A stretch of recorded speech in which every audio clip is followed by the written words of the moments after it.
Zarautzeko kale antzerki festivalen gaude, konkretuki Miren Etxabe plaza uste dut dela hau, eta hemen 10etan izango duzue Barsanti antzerki taldearen azkenengo 5. lana, Kodizia Late Night izenekoa. Kale antzerki obra bat gauez egiten dena, eta kasu honetan ikusiko dutena da antzerki obra bat, evidentemente, non dramaturgia dagoen bi kapatan eginda, bai? Alde batetik badago kodizia edo diru gosearekin zerikusia duten pertsonaiak agertuko diren late night bat, non gonbidatuak izango diren. Kodizia Late Night! Denboran zehar, bidaiatu dezakeen late night bakarra. Gaurkoan gonbidatu bereziekin, Mabe eta Matzu, Alain Taylor, Asier Tarandona, eta sorpresa gehiago! Eta beste alde batetik, badago bi pertsonaien historia, non batek egiten duen zerbait eragingo dio oso maitekoa den beste pertsonen zenide bati, ez?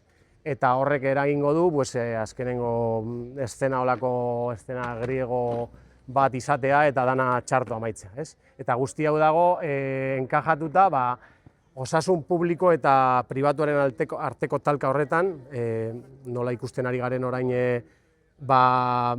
diru publiko asko ari dela bideratzen osasun pribatura, Madrileko modeloa jarraitzen gauzela apurka-apurka, ez? Aitortu behar da, Osakidetza egunez egun okertzen ari dela. Eta, gezurra dirudi, baina duela urte batzuk asko hobeto genden. Ez, osasun publiko defendatuko du, eta bai, kakazarra! Hiru gaude eszenen eta pertsonai ezberdinak egiten ditugu, ez?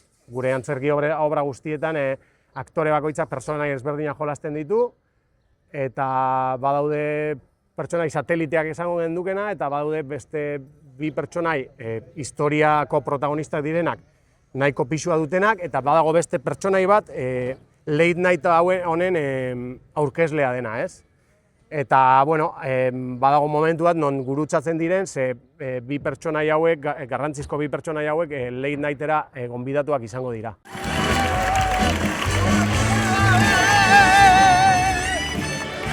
Espazio eszenikoa nahiko berezia da. Zentzu horretan bi grada ditu non ikuslegoa jartzen den aurrez aurre, eta guk sortzen den pasillo horretan jolasten dugu.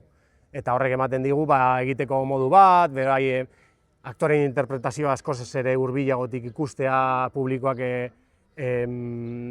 hori baloratu dezake beste modu batean, eta azken finean apostua izan da hurbiltasuna, ez? 2017an sortu genuen konpainia, baina taldeko kideak eskarmentua geneukon, porque, gehienok adibidez Paco Revueltasek 30 piku urte darama antzerkia egiten, Juanjo nire lankideak baita, nik beste 25 urte, eta sortu genuen taldea 2017an, eta helburua zen, inporta zaizkigun gaietaz hitz egitea, ez?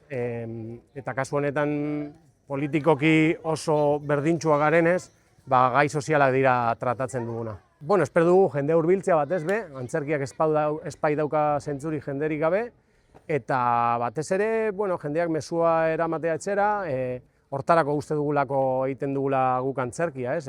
Jendeari hausnarketarako bidea zabaltzeko, ez? Guk beti ere gaiak edo mamia duten dramaturgiak taularatzen ditugu, aldendu egiten gara ezer ez dioen edo teatro zuri egiten duten obra horietatik, ez diogu olakorik ez dela egin behar, baina ez da gurea.